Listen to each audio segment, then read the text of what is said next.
Khorjei digital world mayambu Khorjei Mapu ki channel da taram nokchari ngasidi Khorjei Mapu na puduna lakchari corona gi vaccine da corona vaccine bu lahaning bagi corona vaccine da sai thajaba manipuri saireng ama aigi saireng maming ho corona gi vaccine ho corona gi vaccine nang bulamdam kai de leibege nasak naming na kari kauri ka ba corona gi hum subalan jaw ngamdringai protlo ho corona gi vaccine nang tabungai jiri khawrang na ho corona gi vaccine ai su khangi nahak su kairam gani santhi sayung na corona mahik hali hainerak pasida ai su khangi nang su nokning lam gani papar charaga corona mahik changloi tongnarak pasida khangdabigi haibani haitabi ngangjabani adubu asengwa saktamdu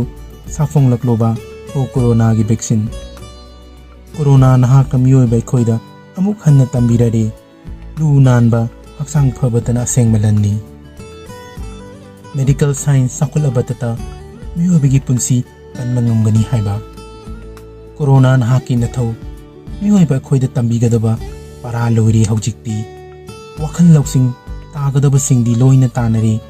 wakhal loksing tadabadudi amuk hanna tararoi wakhal loksing phanghodraba singbusu ngakpiro ho corona gi vaccine nangi akseng basaktamdo utlaro vaccine nang nalakraba mikap mirao khol tananilani tabeng pan lairaba singdi awabagi pangkhai leitari nongmagi suraga chajareba singdi chanaba leraktedo lalon bakyagi sendongsu lauba yaba laukrabani lairaba lanjadraba singi amuktadi khanbiraro ho corona gi vaccine nang amuktadi laklogaba hojikti khanglare thongna phaba pukchel sengba doctor nurses medical staff singi kathokpa magun corona gi damak lantheng nariba corona warriors pumbagi thongna sinungsidrabu ho corona gi vaccine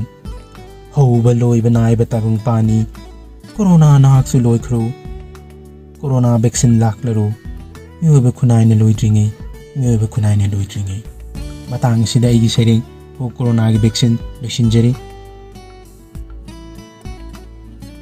aigi ho corona gi vaccine hairiba sereng asi hojik malem pumbada corona gi pandemic na wa chai theng langlaba malem asida corona gi vaccine laklaba tata awaba chai theng asidigi laktokpa ngamgani khanjaduna corona gi vaccine da sai thajaba serengi mayamna aigi sereng asibu share tawbiramu like tawba kawironganu aigi channel asibu nusibiduna subscribe tawbiramu amadi corona gi vaccine athubu matamda lakladuna mahoksagum normal life ama punna hingminaba tabang panam oirasanu haina mayamdasu haijari mayambu amukana thagachari thank you once again.